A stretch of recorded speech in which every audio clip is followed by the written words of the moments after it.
तो मिश मेटल से स्टार्ट करते हैं। तो मिश मेटल हो गया। मिश मेटल क्या होता है?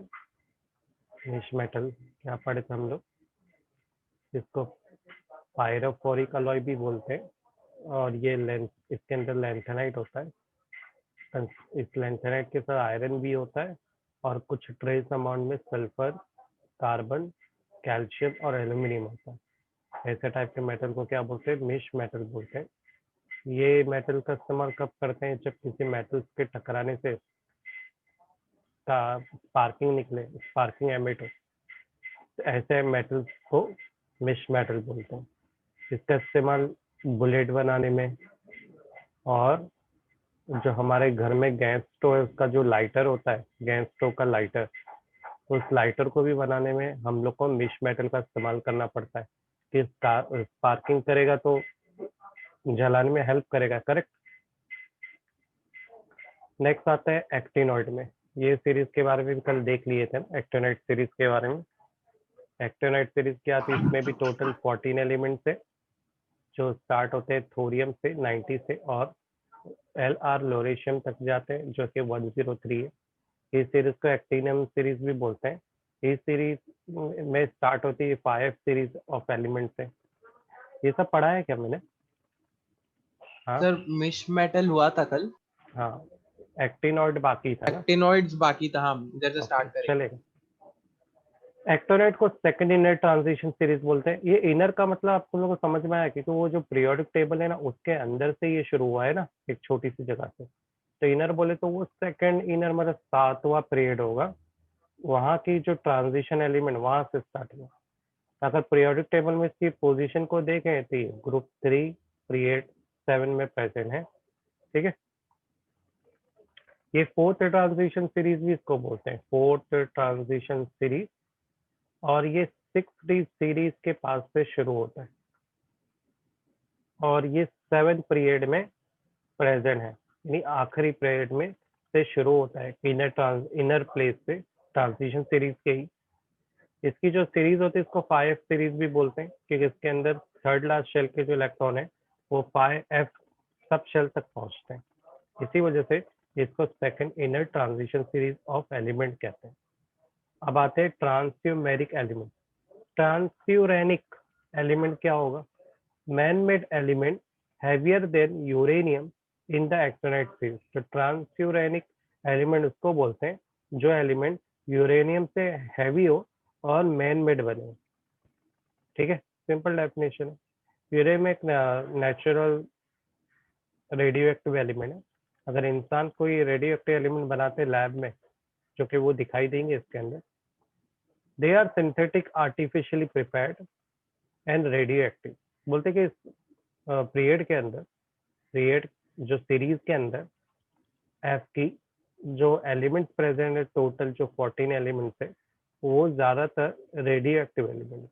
कुछ तो ऐसे जो नेचुरल रेडियो एक्टिव एलिमेंट्स हैं, और कुछ मैन मेड बनाए गए दूसरे एलिमेंट्स, रेडियो एक्टिव एलिमेंट की मदद से।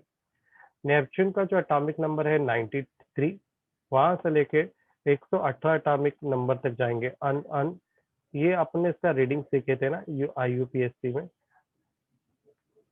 तो यू यू का तो पता है, ओ का मेरे को याद नहीं आ रहा। अन अन करके ओइट करके ऐसा इसका नाम रहता है। चलो देख लेंगे। वैसे तो सारे एलिमेंट्स आ चुके हैं, किसी का भी IUPAC बेस पे नाम तो रखने की जरूरत नहीं है, क्योंकि ये 103 पे खत्म हो जाता है ये सीरीज। पर आज के टाइम पे 118 तक के एलिमेंट्स आ गए, रिमेनिंग आगे के भी आ गए। अब इसके लिए इलेक्ट्रॉनिक कॉन्फ़िगरेशन का तरीका क्या रहेगा? यहाँ तक समझा? किसी को डाउट है क्या? Anyone having any doubt? Actinide क्या होती है? 14 एलिमेंट में आती है, स्टार्ट टी से होती है, LR पे खत्म होती है, नंबर 90 होता है, 14 एलिमेंट होते हैं। इसका 5 सीरीज भी बोलते हैं, 5F सीरीज बोलते हैं। और ये सेकंड इनर ट्रांजिशन सीरीज होती है, ग्रुप 3 पीरियड 7 से स्टार्ट होती है। ठीक है। और इसमें ज़्यादातर आर्टिफिशियल एलिमेंट होते हैं, ज़्यादातर हैंडमेड, इसलिए इसको ट्रांसफ्यूरेनिक एलिमेंट्स भी बोलते हैं। ओके, क्लियर है ना? कोई डाउट? गाइस, कुलसन, साइमा, फरहान? नहीं सर। ओके। अब आते हैं जनरल इलेक्ट्रॉनिक कॉन्फ़िगरेशन में। इस एलिमेंट में जनरल इलेक्ट्रॉनिक कॉन्फ़िगरेशन में तुम लिखोगे रेडॉन। रेडॉन को लिखते हैं ऐसा ब्रैकेट में आर के RN, ठीक है, ये पूरा रेडॉन ही तुम्हारा 86 एटॉमिक नंबर तक एडजस्ट कर लेगा। फिर जो बचेगा बाद में लिखना है 5, 60 और 72। इसका तरीका सेम ही है जनरल फॉर्मूला का। 5 शुरू होंगे 0 से लेके 14 तक जाएंगे, और जो 6 डी है वो स्टार्ट होंगे 0 से और 1 तक जाएंगे, और जो 7 एस है वो 2 तक जाएंगे। ठीक है, अब इसमें पहले एलिमेंट्स देख लेते हैं, और ये इलेक्ट्रॉनिक कॉन्फ़िगरेशन देखो, ये 3 चीज फिक्स रहेगी। रेडॉन सारे इलेक्ट्रॉनिक कॉन्फ़िगरेशन में सेम होगा। अब देखो यहाँ पर भी एक्सपेक्टेड इलेक्ट्रॉनिक कॉन्फ़िगरेशन है और ऑब्जर्व इलेक्ट्रॉनिक कॉन्फ़िगरेशन है। चलो देखते हैं इसको याद कैसे करेंगे।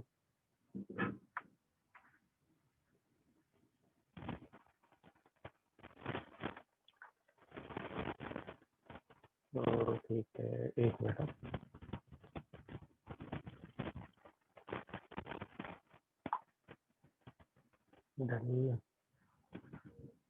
तो यहाँ पर अगर एलिमेंट से आए तो सबसे पहला एलिमेंट कौन सा है जो स्टार्ट हो रहा है यहाँ पे? एक्टीनियम।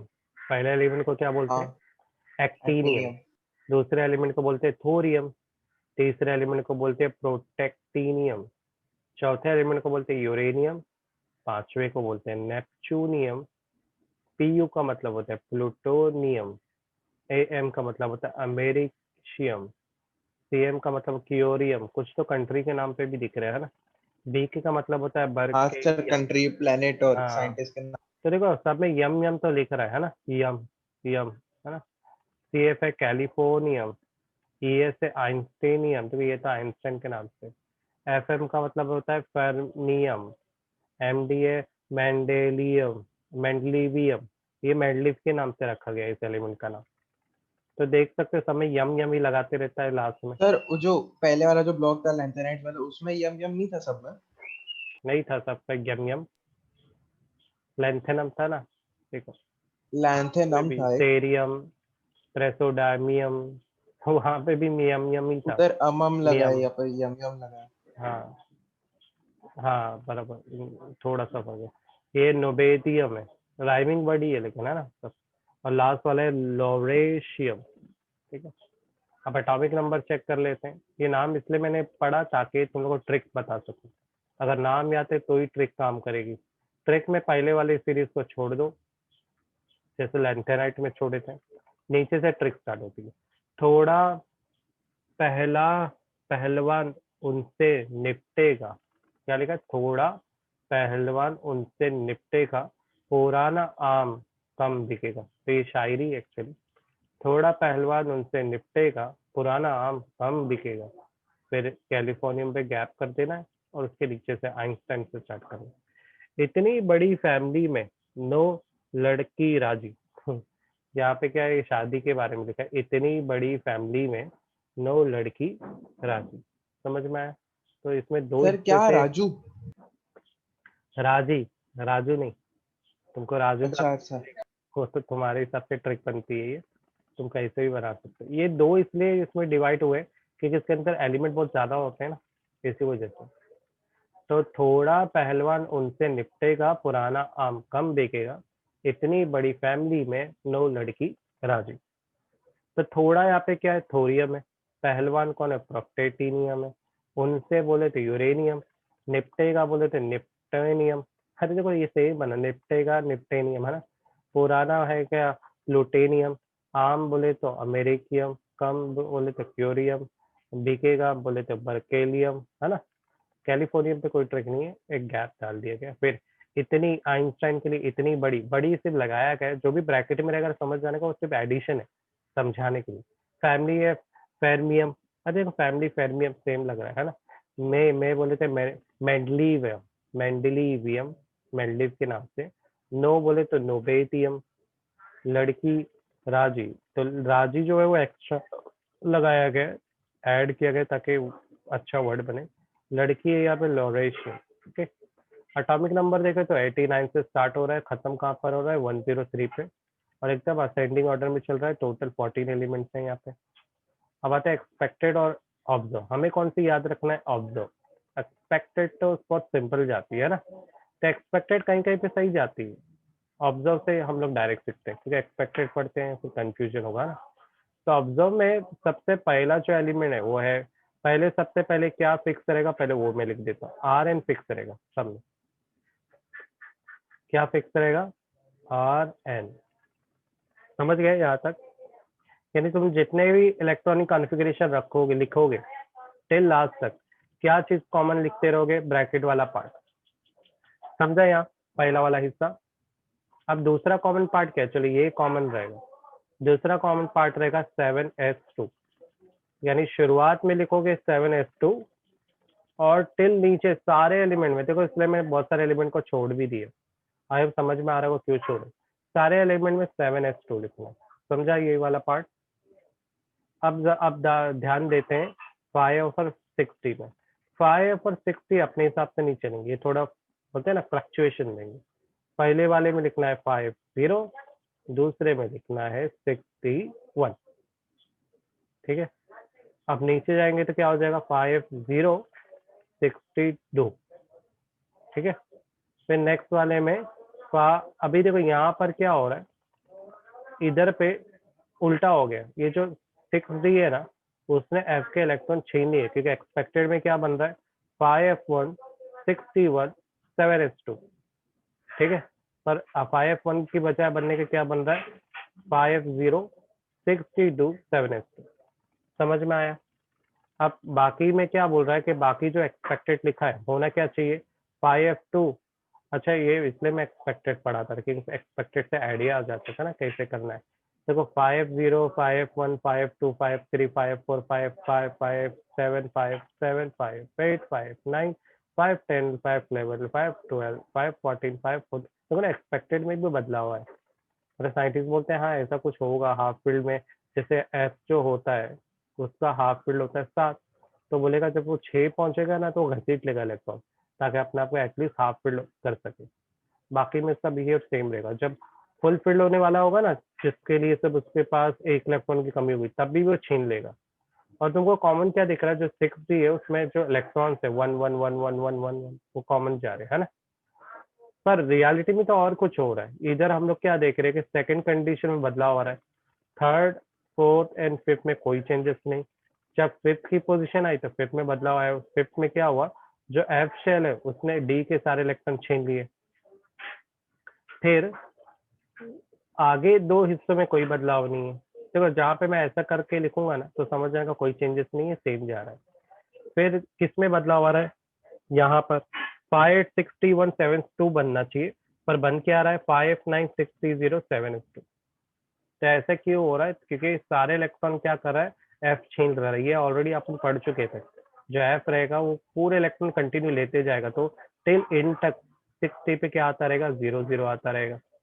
कहाँ से शुरू हुआ, यहाँ से शुरू हो गया। देखो आगे भी चल के उसे 0 0 ही आ रहा है, यानी यहाँ पर भी क्या आएगा 0, इधर पे भी क्या आएगा 0, इधर पे भी क्या आएगा 0, इधर पे भी क्या आएगा 0, लास्ट में क्या आएगा 61। ट्रिक समझ में आ रही है क्या हम लोग सीख रहे हैं, क्या कर रहे हैं, इलेक्ट्रॉनिक कॉन्फ़िगरेशन को अंडरस्टैंड कर रहे हैं। कोई को डाउट? फरहाद का स्कूल सुनता नो है सर। पक्का ना, तो मेरे को डिटेल में समझा हाँ सर। पक्का क्लियर है ना। ठीक है, ऑलरेडी आपने बहुत सारी सीरीज की है ना, तो इसलिए, और मैंने पहले भी बोला था कि लेंथेनाइट सीरीज ज़्यादा इंपॉर्टेंट है। एक्टेनाइट भी है पर ठीक है, इसकी दोनों सीरीज थोड़ा थोड़ा पढ़ लेना, पर पहली सीरीज हमेशा अच्छे से पढ़ने का। अब आता है ऑक्सीडेशन स्टेट। ऑक्सीडेशन स्टेट ये बताता है कि एक एलिमेंट कितने इलेक्ट्रॉन लूज कर सकता है। तो बोलते हैं टोटल यहाँ पे 3 इलेक्ट्रॉन्स है ना। एफ पे तो जरा भी नहीं है 3 इलेक्ट्रॉन, तो भी देखो कितने इलेक्ट्रॉन लूज कर सकता है।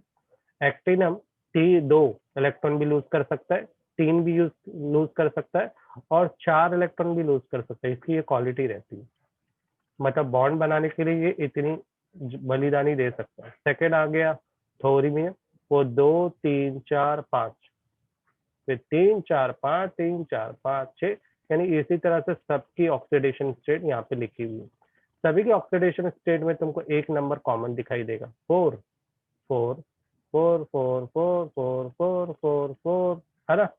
उसके बाद दूसरा जो नंबर कॉमन दिखाई देगा वो है 3 3 3 3 3, करेक्ट। जो लास्ट के कैलिफोर्नियम से सारे के सारे लेवल से +3 ऑक्सीडेशन नंबर ही दिखा रहे, बाकी कोई नहीं दिखाई रहे, है ना। और बीच में 3 और 4 कॉमन हो गए, ऊपर 3 4 3 4 3 4 3 4।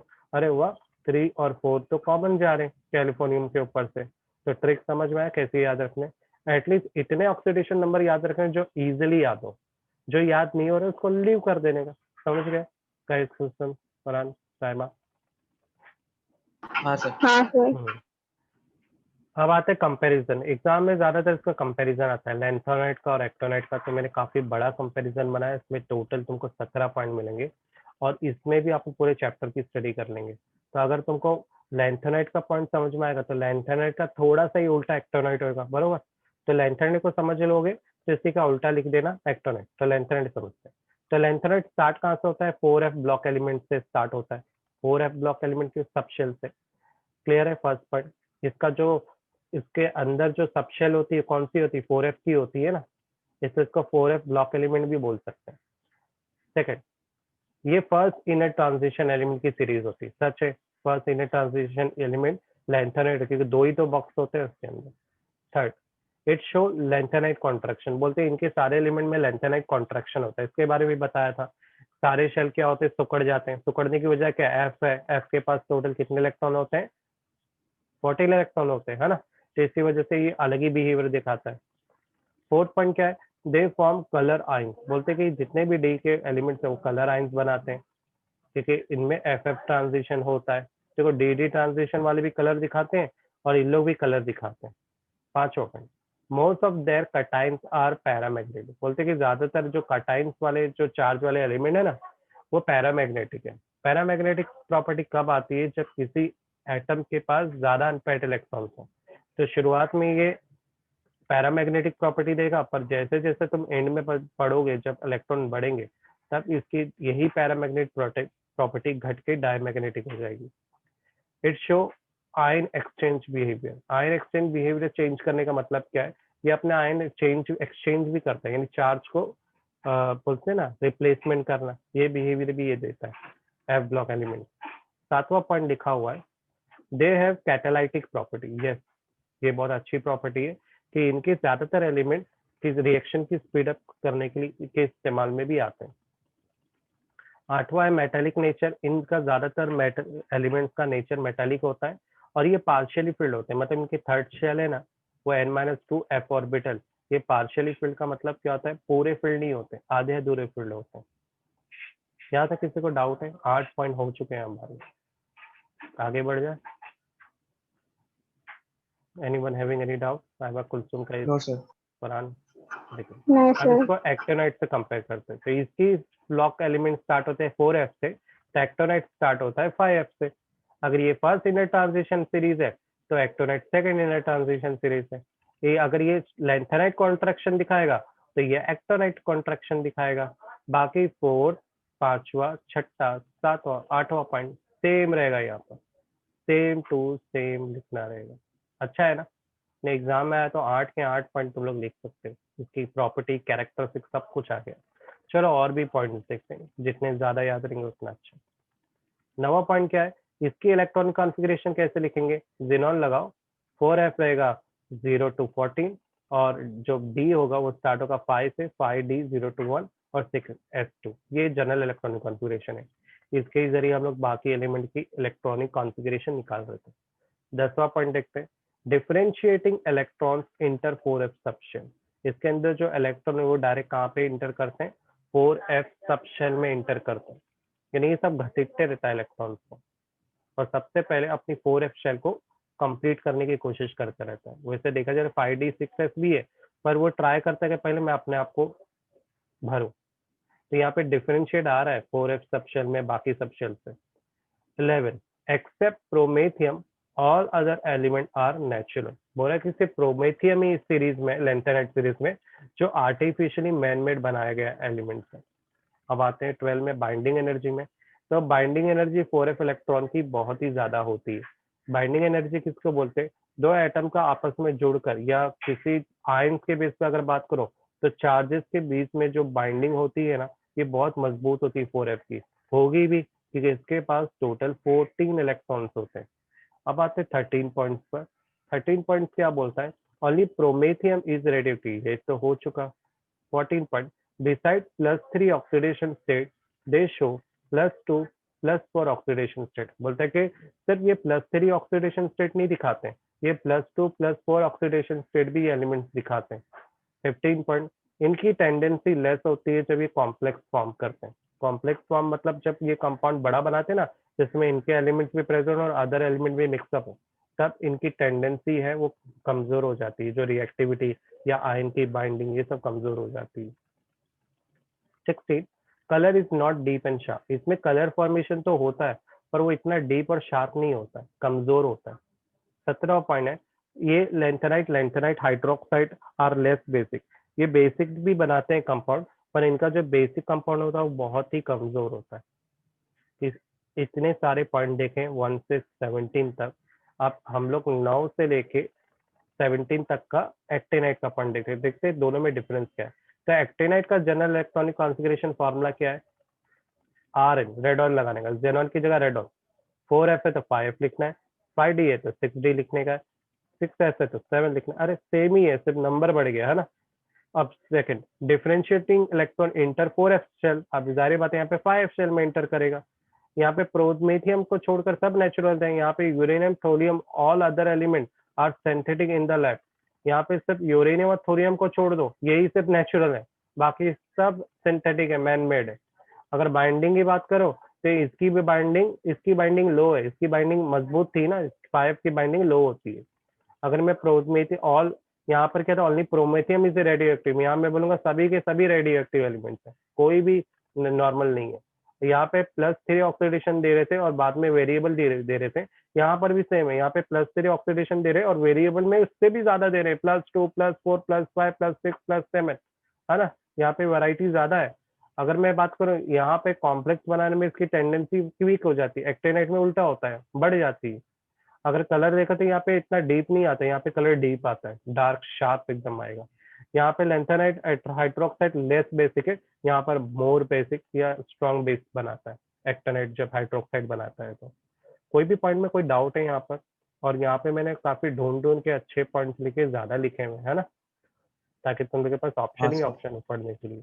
तो यहाँ पर अपना चैप्टर का जो मेन भाग है वो खत्म हो गया।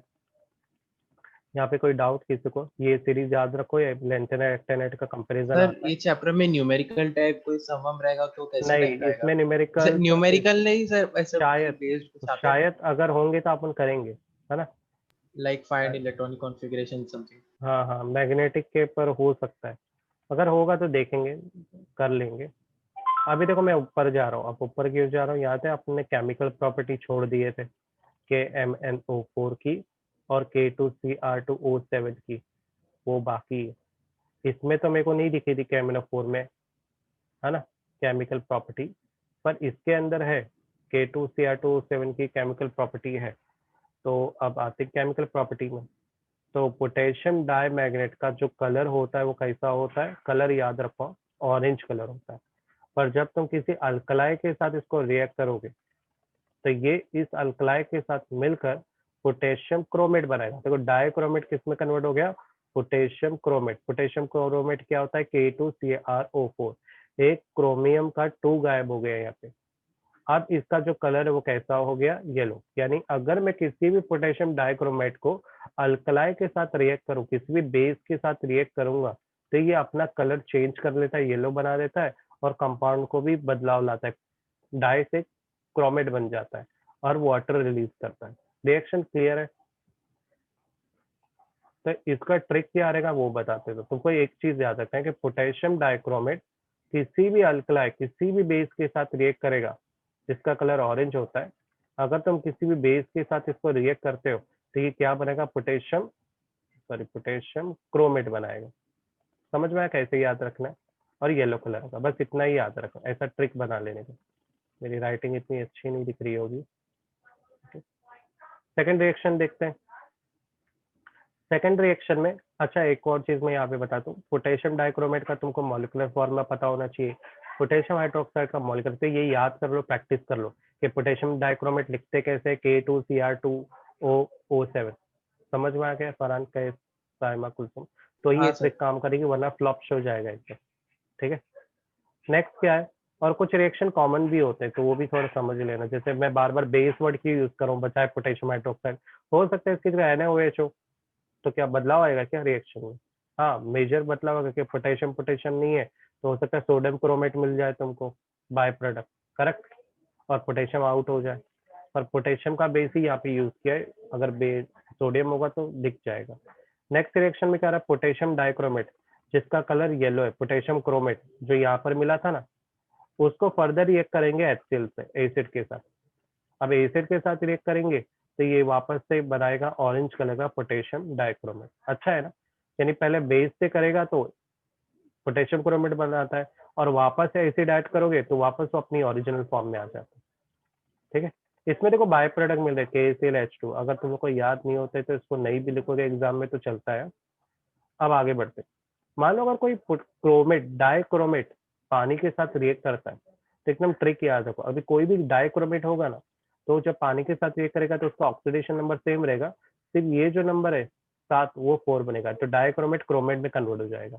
यही चीज देख रहे हैं ना हम लोग यहाँ पर भी, पानी को बेस के बेस पे देखो तो पोटेशियम में बदलाव नहीं आ रहा है, ये डाइक्रोमेट में बदलाव आ रहा है, डाइक्रोमेट क्रोमेट बन रहा है। तो जाहिर बात है अगर पानी के साथ ये रिएक्ट करता है ये डाइक्रोमेट क्या बन जाएगा, क्रोमेट बन जाएगा और 2 हाइड्रोजन आउट निकलेंगे। थर्ड पॉइंट भी क्लियर है? तो यही जो रिएक्शन हाँ है उसी रिएक्शन को ऐसे भी लिख सकते हैं, नीचे की तरीके से भी लिख सकते हैं। समझ में आया? अब आते हैं फोर्थ, ऑक्सीडाइजिंग नेचर में। ऑक्सीडाइजिंग तो बोलते कि जो K2Cr2O7 है पोटेशियम डाइक्रोमेट, ये एक अच्छा ऑक्सीडाइजिंग नेचर रखता है। ऑक्सीडाइजिंग जो एडिशन ऑफ ऑक्सीजन का काम करते हैं, करेक्ट। जब ये एसिड के साथ रिएक्ट करता है ना, अगर एसिड के साथ इसको रिएक्ट करते हैं तो ये नेसेंट ऑक्सीजन निकालता है। नेसेंट ऑक्सीजन मतलब ऐसा ऑक्सीजन जो बहुत रिएक्टिव होता है। इस ऑक्सीजन की वजह से इसलिए ये एक अच्छा एसिडिक मीडियम भी है, गुड ऑक्सीडाइजिंग एजेंट भी है। एसिड के साथ मिलकर ये ऑक्सीडाइजिंग एजेंट ही बना देता है। तो चलो देखते हैं क्या वाकई बनाता है। तो मेरे पास एक रिएक्शन है, पोटेशियम डाइक्रोमेट को सल्फ्यूरिक एसिड के साथ रिएक्ट किया गया, तो ये क्या बना रहा है, इसके साथ मिलकर ये पोटेशियम और सल्फेट पहले अलग हो रहे हैं, पोटेशियम सल्फेट बन रहा है। उसके बाद क्रोमियम भी सल्फेट के साथ, अपने पास बहुत सारे सल्फ्यूरिक एसिड है, क्रोमियम भी सल्फेट के साथ मिलकर क्रोमियम सल्फेट बनाएगा। उसके बाद जो रिमेनिंग है वो ऑक्सीजन के साथ जुड़कर पानी, और लास्ट में एक्स्ट्रा ऑक्सीजन 3 निकलेंगे। जब भी ये ब्रैकेट बनाए तो समझो ये नेसेंट ऑक्सीजन है। नेसेंट ऑक्सीजन किसको बोलते हैं, जो बहुत ही रिएक्टिव ऑक्सीजन होता है। ये बहुत एक्टिव होता है, रिएक्टिव होता है, ये अनस्टेबल होता है, यानी ये रिएक्ट करके ही रहेगा। इस नेसेंट ऑक्सीजन की वजह से इसका नाम ऑक्सीडाइजिंग एजेंट रखा गया। ठीक है, तो हम लोग देखो ना बहुत बार रिएक्शन में डायरेक्ट लिख देते हैं KMnO4 यूज करते हैं या K2Cr2O7 यूज करते हैं, अच्छा ऑक्सीडाइजिंग एजेंट है। तो इसका ये रिएक्शन बताया क्यों है, एक्चुअली क्या हैपन हो रहा है रिएक्शन में वो दिखा दीजिए। चलो अब उसके बेस पे ऑक्सीडाइजिंग एजेंट के बेस पे रिएक्शन करते हैं। पोटेशियम डाइक्रोमेट के पास जो क्रोमियम है उसके पास कितने ऑक्सीडेशन नंबर होता है, +6 होता है। आयरन का ऑक्सीडेशन नंबर हमें निकालने आता है ना, इसका ऑक्सीडेशन नंबर होता है +2। जब रिएक्शन फॉर्मेशन करेगा, जब ये iron sulphate potassium dichromate sulphuric acid के साथ रिएक्ट करेगा। अब देखो यहाँ पर हम लोग पोटेशियम डाइक्रोमेट को सल्फ्यूरिक एसिड के साथ क्यों रिएक्ट कर रहे हैं, ताकि ऑक्सीडाइजिंग एजेंट निकाले, बरोबर। तो ये दोनों ऑक्सीडाइजिंग एजेंट का काम करेंगे सिर्फ, और ये देखेंगे कि ये ऑक्सीडाइजिंग एजेंट फेरिक सल्फेट के साथ कैसा बिहेवियर करते हैं। ओके, तो पहला फॉर्म प्रोडक्ट क्या बन रहा है, potassium sulphate common product. Second common product chromium sulphate, है ना। और क्या कॉमन प्रोडक्ट बनेगा, वाटर भी बनेगा। बदलाव कहाँ पर आ रहा है, वो है यहाँ पर। यहाँ पे तुम्हें मिलेगा फेरिक सल्फेट, पहले से और अभी में बदलाव दिख रहा है, ये फेरस सल्फेट है, ये फेरिक सल्फेट में। अंडरस्टूड, बाकी प्रोडक्ट सेम। तो ये अपना मेन प्रोडक्ट है। पहला ऑक्सीडेशन था +2, अभी हो गया है +3। समझा फरहान का इस कुलसुम साइमा, यस क्लियर है ये? हाँ, कोई डाउट आया यहाँ तक? नहीं नेक्स्ट रिएक्शन पे आते हैं। पोटेशियम डाइक्रोमेट भी है, सल्फ्यूरिक एसिड भी है, H2SO4 है, और सॉरी ये H2SO4 यहाँ पर है, ये अपना हाइड्रोजन सल्फाइड है। तो सबसे पहले इसके रिएक्शन देखते हैं। देखो पोटेशियम सल्फेट भी रहेगा, क्रोमियम सल्फेट भी रहेगा, वाटर भी रहेगा। तो मुझे देखना है ये सल्फर का क्या होता है। तो ये हाइड्रोजन सल्फाइड किस में कन्वर्ट हो जाएगा, सल्फर। समझ में आया ट्रिक क्या है? बाकी तो कॉमन ही बन रहे हैं, क्योंकि जब पोटेशियम सल्फेट सल्फ्यूरिक एसिड के साथ रिएक्ट करेगा तो ये फिक्स चीज तो बनाएगा ही बनाएगा। तो उस चीज पर को मैं ध्यान नहीं दे रहा हूँ, वो हर एक रिएक्शन में वो चीज कर रहा है। देखो नीचे वाले रिएक्शन में भी सेम चीज हो रही है, ये कुछ नया बन रहा है। उसके साथ अदर क्या चीज है, अगर हाइड्रोजन सल्फेट हो तो सल्फर बन जाएगा, अगर पोटेशियम आयोडाइड है तो आयोडीन बन जाएगा, अगर सल्फर डाइऑक्साइड है तो सल्फर डाइऑक्साइड में क्या किस में कन्वर्ट हो जा रहा है, सल्फर डाइऑक्साइड को अगर यूज कर रहे हैं तो सल्फर डाइऑक्साइड का, अरे कुछ भी नहीं दिखा रहा है, यानी सल्फर डाइऑक्साइड के टाइम पे नॉर्मल रिएक्शन से होगा, है ना। सल्फर अलग से आना चाहिए, शायद मैंने मिसिंग कर दिया, सल्फर बन जाएगा सल्फर डाइऑक्साइड का। नेक्स्ट रिएक्शन में यहाँ तक तो हम लोग ने ऑक्सीडाइजिंग एजेंट देखा, यहाँ तक कोई डाउट आया? देखो एग्जाम में कभी भी आया पोटेशियम और सल्फ्यूरिक एसिड को तुम फेरस सल्फेट से कर रहे हो तो सबसे पहले पोटेशियम और पोटेशियम डाइक्रोमेट और सल्फ्यूरिक एसिड के रिएक्ट होने पे जो बाय प्रोडक्ट मिलते हैं वो कॉमन सेम लिख दो, बरोबर। फिर उस अलग रिएक्शन जो उसके साथ जुड़ा हुआ है उससे वो क्या फॉर्मेशन कर सकता है वो चेक करो, समझ गए कैसे रिएक्शन का ट्रिक फॉलो करना है। ई पर आते हैं, हाँ ई सर। में क्या हो रहा है, इथेनॉल को ऑक्सीडाइज कर रहे हैं, यहाँ पर आप K2Cr2 7H2SO4 को यहाँ पर ही शो कर रहे हैं, सिर्फ देख रहे कि इसको ऑक्सीडाइज करने पे क्या बदलाव आता है। तो ऑक्सीडाइज करने पे क्या होगा, पहला तो H और यहाँ से 2 हाइड्रोजन और ऑक्सीजन मिलके आउट हो जाएंगे, ये आउट होने पे अब इसके पास एक ही हाइड्रोजन बचा, ये हाइड्रोजन और ऑक्सीजन मिलके ये CHO बना देगा, यानी यहाँ पर अल्कोहल बन रहा है ऑक्सीडाइज होकर एल्डिहाइड। सेकंड केस में हम लोग अब इसको फर्दर रिएक्ट करते हैं, अब देखते हैं ये एल्डिहाइड के साथ क्या रखा है, इसको मिथाइल एल्डिहाइड बोलते हैं, फर्दर ऑक्सीडाइज करता है तो मिथाइल एल्डिहाइड बन जाएगा मिथाइल कार्बोक्सिलिक एसिड या मिथेनोइक इथेनोइक एसिड, बरोबर। समझ में आया रिएक्शन? अगर यानी किसी भी अल्कोहल को तुम फर्दर ऑक्सीडाइज करोगे तो पहले वो एल्डिहाइड में कन्वर्ट होगा, फिर एल्डिहाइड को भी फर्दर ऑक्सीडाइज करोगे तो वो एसिड बन जाएगा।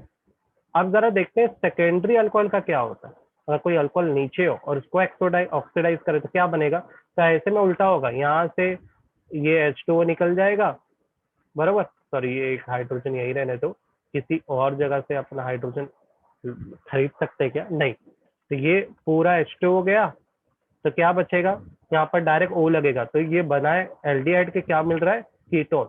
अगर प्राइमरी एल्डिहाइड है तो अगर प्राइमरी अल्कोहल है तो एल्डिहाइड मिलेगा, और अगर सेकेंडरी अल्कोहल है तो तुम लोग को क्या मिलेगा, प्रोडक्ट में कीटोन मिलेगा।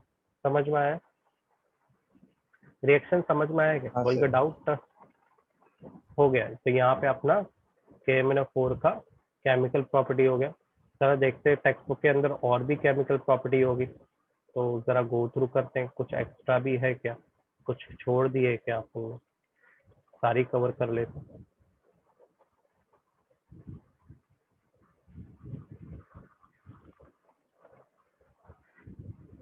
क्या नाम है चैप्टर का, ट्रांजिशन, इनर ट्रांजिशन, ठीक है। तो ये आपने सारे पार्ट कवर कर दिए, एप्लीकेशन एक्टोनॉइट, बस स्पीड में जाना पड़ेगा, 3 मिनट ही बाकी है।